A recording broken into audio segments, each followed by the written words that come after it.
Hi guys, and welcome to another video. I'm back with my old background because people are being really annoying in my neighborhood. There are some new neighbors and I already dislike them.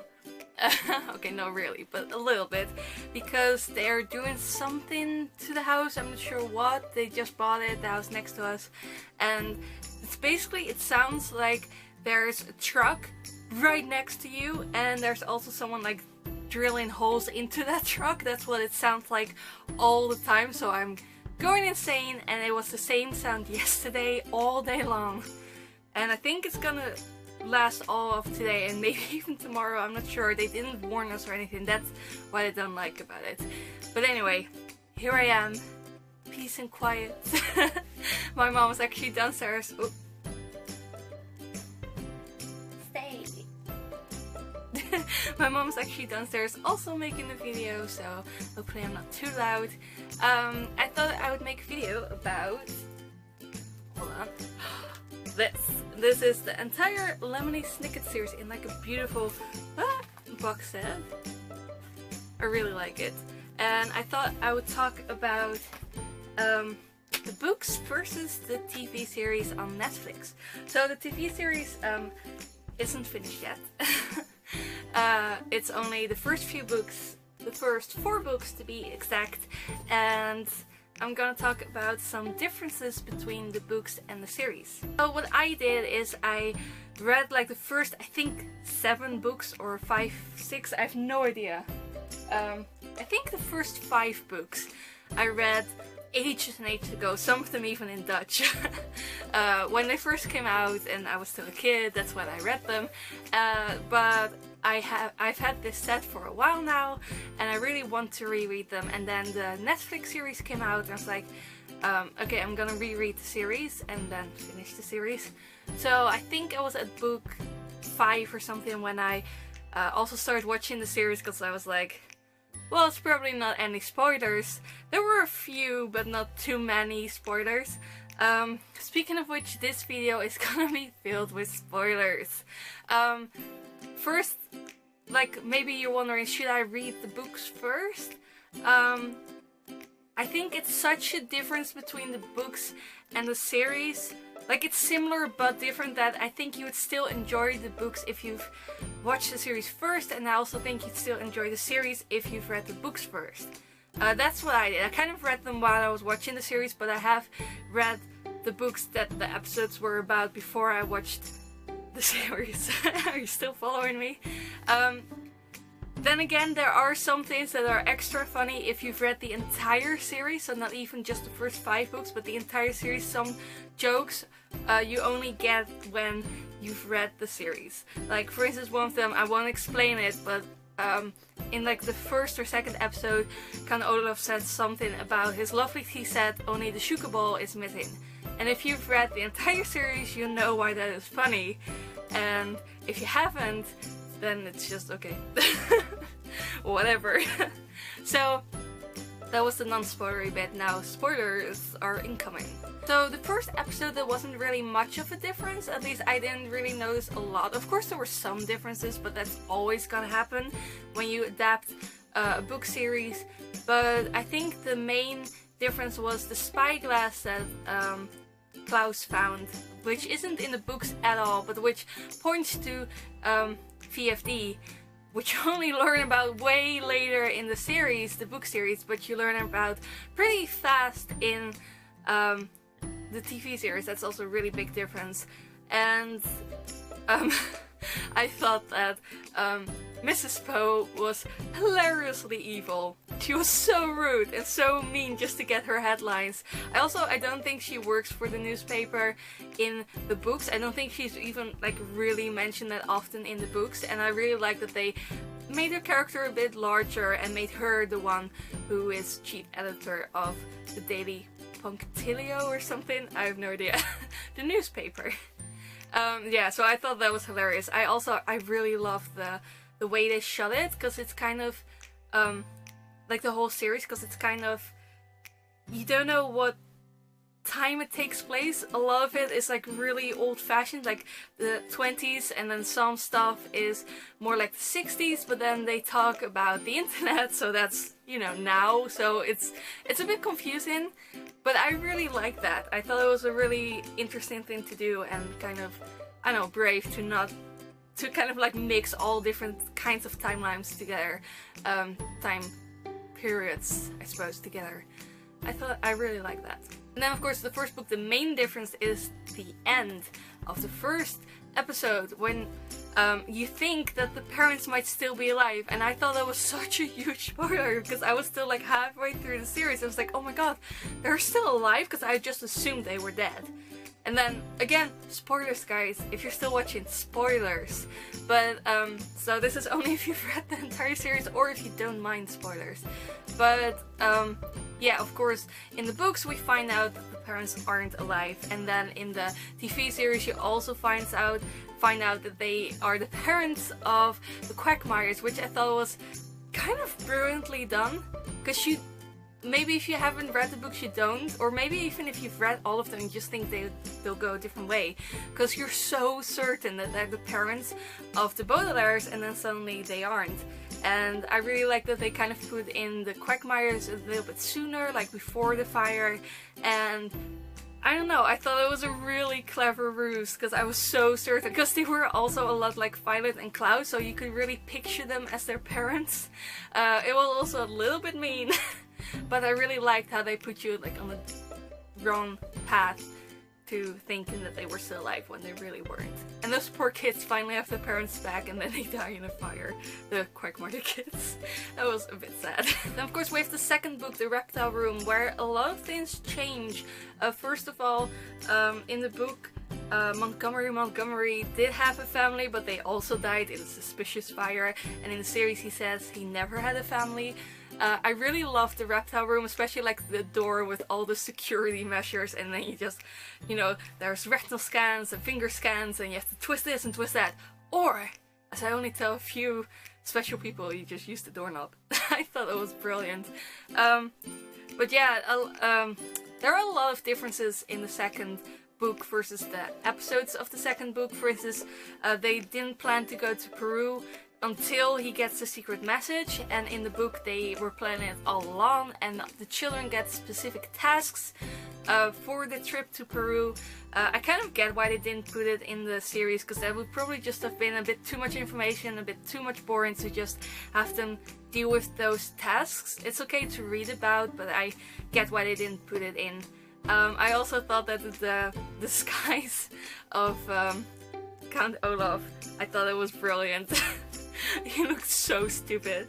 I really liked it. And also, of course, they go to the movies more often in the book, and some small things like they get the separate rooms and they don't in the series. Like, that's all small stuff. But of course, we do get a bigger glimpse into VFD, and I also think wasn't it also the episodes where they kind of went back and explained how the children got into the care of Count Olaf? I thought that was really clever. I also really liked the fact that Lemony Snicket, he also has like a bigger role in the story as narrator, that he explained like, yeah, I have to do this to get editors and TV executive producers and everyone off my back and explain it.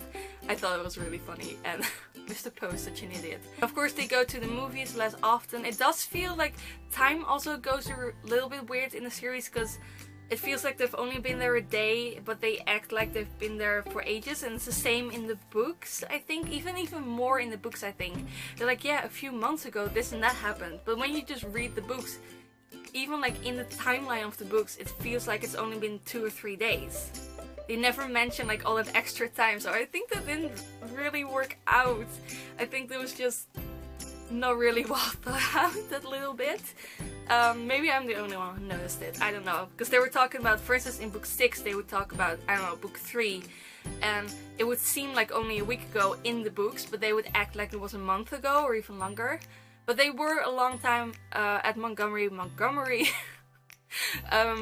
in the books, and in the TV series a little bit less. I also loved it when they were at the movies, and Count Olaf made this joke like, of course it's easier to watch it from the comfort of your own home. And he like really stared into the camera like, Netflix. better than a movie. I thought it was hilarious. This is gonna turn into way too long a video, but of course also you have the spine glass and the secret message that you got during the movie. I thought that was really funny. And you also of course have the secretary, Jacqueline. I love her, and I love her big role, and I like the fact that, you know, the idea that VFD was looking out for those kids, because they are the kids of like associates of them, so it would make sense that they would want them to be safe because they knew what was going on. And I really like that bit. I like the behind the scenes bits of the story, that you got way more, especially in the beginning, way more in the series than the books. Because in the books, I'm not sure if it was because maybe he hadn't really like thought everything up yet, or I don't know, but in the books, you know, the secret society and everything doesn't really come until like, I don't know, books 5 or 6 or 7, somewhere around there they start to talk about it. But yeah, I thought it was really well done. Of course there were more changes, but overall I think they really did those 2 books really well. Now of course with the 3rd book, I really loved their aunt. I loved how she was so afraid of everything, and even her fears didn't make sense, because in the beginning it was like, don't use the doorknob, and then it's like, no, don't touch the wood because you'll get splinters, use the doorknob, and then inside it's like, don't use the doorknob, it might shatter and tiny splints can get into your eye and you'll die. So use the wood. I thought it was actually kind of funny. I'm not sure if it was on purpose, but I thought it was funny. And yeah, I thought this was also really well done. I loved again that you had kind of more of the behind the scenes look of the guy who worked at the, what was it again, the depressed clown thing, the anxious clown.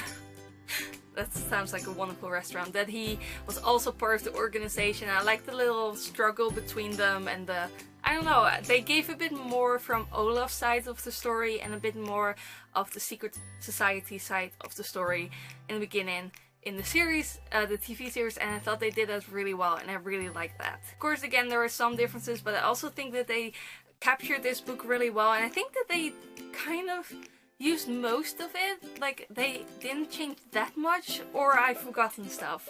It's been a while now since I've read this, not that long, like a month or maybe 2 months, but still, I can't really remember that much, except for like the peppermints. In the book it was Violet's idea to eat peppermints, and in the series it was the idea of the waiter that they might get an allergic reaction to get away. And of course the big changes start with the miserable mill, when they already run away before these episodes happen.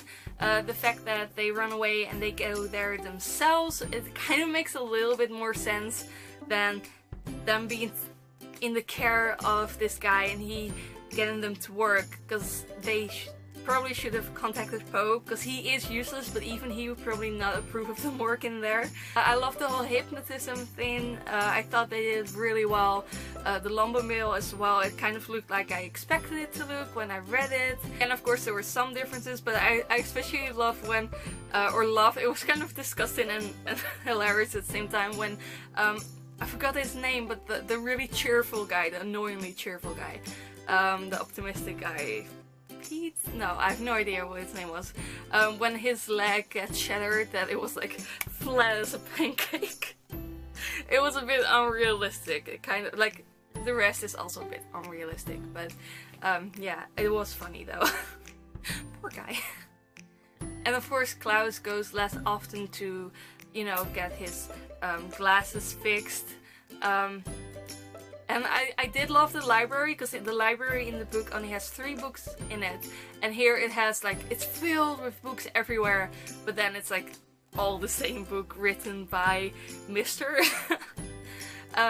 So yeah, I thought that was funny, and also like the fact that she had to that there was this bit about their parents that's also not in the book, and that their parents supposedly burned down the whole town, that also wasn't in the book, but it did add a lot of extra mystery and extra, yeah, I don't know, like suspension, I guess. I thought they did that really well. Because I suppose the first books are a little bit more like contained little stories, and the only thing they have in common is really the kids and Count Olaf who wants to get them. But they kind of like made it more of a of a whole, like connected piece by introducing VFD early and I know, getting it in there and talking about it and showing like the behind the scenes of the story where the Baudelaire children weren't. Yeah, I thought they did that really well, and was there anything else I want to say? I didn't write anything down, so sorry if this is a bit of a weird rambly video. I hope it's still a bit enjoyable. Oh yeah, one other thing that I thought was really funny in the book was the way Sunny talked, because the words she said, like sometimes I recognize Japanese words, or I think even German words or Swedish words, or or she would say like archaic or something, like a really, for a baby at least, a really difficult word, and then she would mean the definition of that word, but they pretended like it was baby talk in the books. I thought it was really funny. There were a lot of jokes as well if you got the references. There are probably a lot that I didn't get either. I thought that was hilarious, but I also get why they couldn't really do that in the series, because I think they just really used her baby babble and then just gave it subtitles. I also thought they did that really well, because I think that's it's probably really difficult to film with a baby. And I thought they did that really well, and I love sometimes watching the expressions on her face as she like genuinely of course reacts to Count Olaf, for instance. I thought it was, I don't know, kind of funny. Yeah, what do you guys think? I really like it. I like Neil Patrick Harris as Count Olaf. Some people I know don't like him as Count Olaf, maybe because they can only see him as Barney. I had like the kind of a trouble at the beginning of seeing just Barney dressed up for one of his stupid playbook things or something, but that kind of went away as I watched the rest of the series. And yeah, I thought the Baudelaires were really good. I'm really happy with the series. I really like it. And of course I was gutted when the parents weren't alive. But I am really excited to see what happens next. So are you too? Let me know what you thought of the series, if you think it's any good, or if you haven't seen it yet but maybe you have read the books, maybe like ages ago. But yeah, let me know, and I will see you soon with another video. Bye!